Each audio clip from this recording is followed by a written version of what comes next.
They control with emotion. We reveal the pattern. Psych Atlas. Manipulators do not want your submission. They want your emotional data. Every time you defend yourself, explain your actions, or lose your temper, you hand them the exact algorithm to destroy you. Most people bleed their psychological currency trying to prove a point. They fight back thinking resistance is power. It isn't.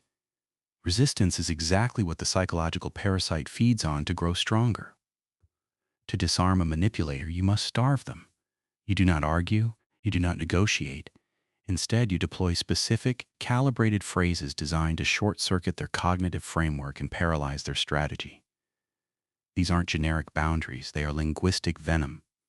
When you use these 5 exact statements, you strip away their leverage instantly, leaving them entirely exposed in the trap they built for you. Watch carefully. The first phrase neutralizes the most dangerous tactic of all, the manufactured crisis. Because when someone tries to rewrite your reality, your safest response is a terrifyingly calm observation. The first phrase strips away their fabricated reality in just 5 words, forcing them into a psychological corner they never saw coming. The first phrase is, "That is an interesting assumption. This is not a polite deflection. It is a calculated disruption." You are triggering what researcher Judee Burgoon classified as an expectancy violation. Manipulators operate on predictable physics.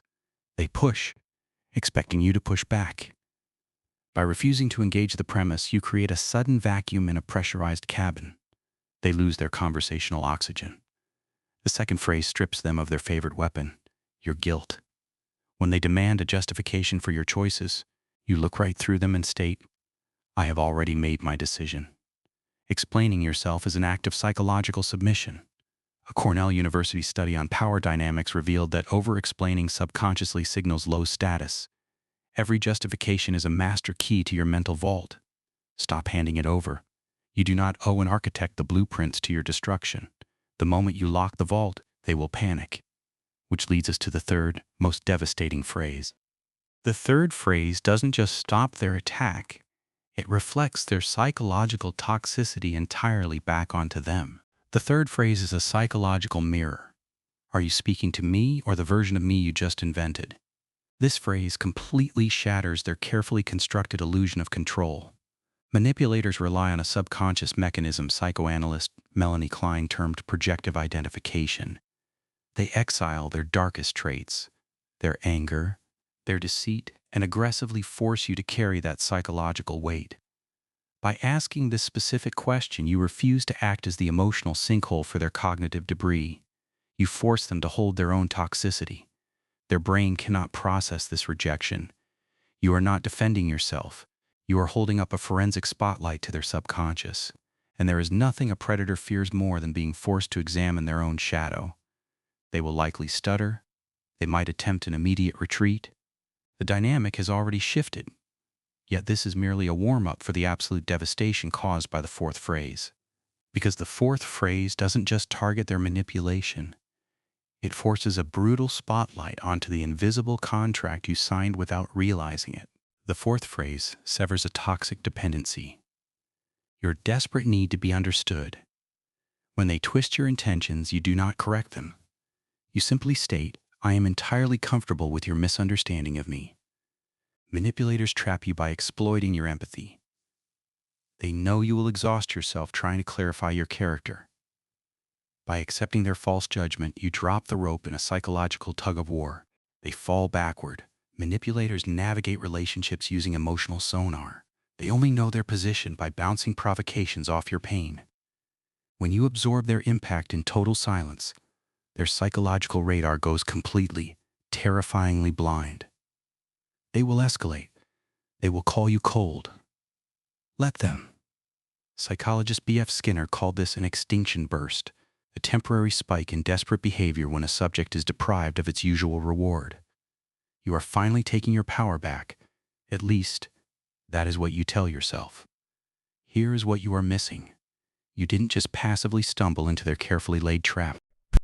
You believe these phrases will save you, but you are actively ignoring the darkest variable in this equation, your own complicity. Here is the uncomfortable truth you have been avoiding.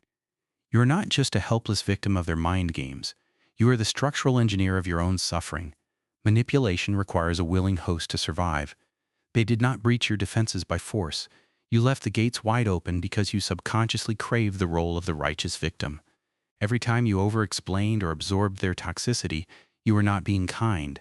You were paying a dark psychological toll just to maintain your ego's illusion of being a good person. You became the psychological petri dish where their manipulation could endlessly multiply. As long as you need them to validate your innocence, they hold absolute power over your perceived reality. To break this cycle, you must permanently silence the part of yourself that desperately needs to be understood by a predator. This brings us to the fifth and final phrase. This phrase is the ultimate psychological kill switch, a sequence of words that forces them to consume their own venom while you watch in total silence. The fifth phrase requires chilling composure. When they launch their final attack, do not block it. Look directly into their eyes and simply say, "I will let you sit with what you just said." This is not just a boundary. It is a psychological quarantine zone. You are isolating their toxicity in real time. Without your reaction to dilute their words, the atmosphere instantly becomes suffocating for them. Think of an acoustic reflection chamber. A manipulator expects their verbal assault to be absorbed by your defense. By refusing to absorb it, their hostility bounces back, deafening them with their own psychological noise. They are suddenly trapped alone with their dark intent. Watch carefully. You will see their eyes dart. Their confidence will immediately fracture. Because true power is never about outshouting your opponent. It is about stepping effortlessly out of the blast radius. Mastering these 5 phrases builds your initial perimeter. The real danger emerges when the manipulator is not an enemy, but someone you deeply love. The tactics that work on strangers will fail spectacularly on a partner, unless you recognize the covert emotional blackmail they use as affection. The most dangerous manipulators do not yell, they whisper. They camouflage their control mechanisms as profound affection, making you believe their psychological cage is actually a sanctuary built just for you. Dr. Susan Forward categorized this invisible warfare as emotional blackmail, functioning through a lethal triad: fear, obligation, and guilt. They do not demand your compliance. They meticulously engineer your willing surrender. It is atmospheric pressure. You do not notice the weight slowly crushing you until you try to surface and realize your emotional lungs have adapted entirely to their toxic depths. Your empathy becomes a liability. You stay, convinced that if you just love them correctly, the manipulation will stop. It will not. Their brokenness is not a wound needing your healing. It is a perfectly calibrated hunting strategy. They feign vulnerability to ensure your loyalty, turning your own protective instincts into the exact chains that bind you to their reality forever. To escape this deeply intimate trap, you must learn the counterintuitive psychology of weaponized withdrawal. Weaponized withdrawal does not mean immediately walking away. It means systematically dismantling the emotional supply chain they rely on. You remain physically present, but you become psychologically inaccessible to their probing. You must construct a psychological Faraday cage around your reactions.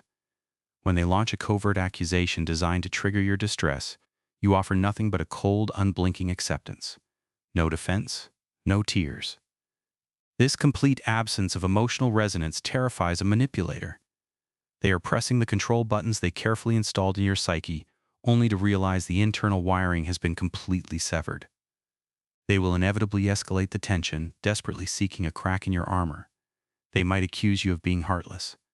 This is exactly when you deploy the phrases we discussed, without hesitation. You are no longer a participant in their drama. You have become an untouchable observer.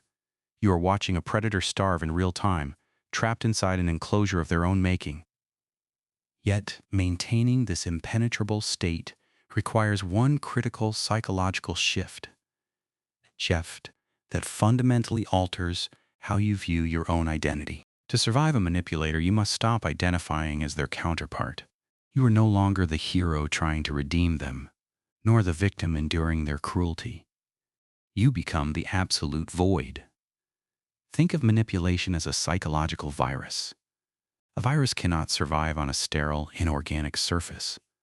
By removing your emotional reactions, you make your psyche a biologically inhospitable host for their infection. When they attempt to inject their usual guilt, you do not fight the infection. You simply let it die on contact. You look at them not with anger, but with forensic detachment. This creates severe affective deprivation. They are desperately trying to extract a reaction, but they are speaking into a one-way mirror. You observe their panic, but they only see their own twisted reflection. You finally realize that you never needed to outsmart them. You only needed to stop participating in the illusion. The game ends the exact moment you refuse to roll the dice. Taking back your mind is only the first phase.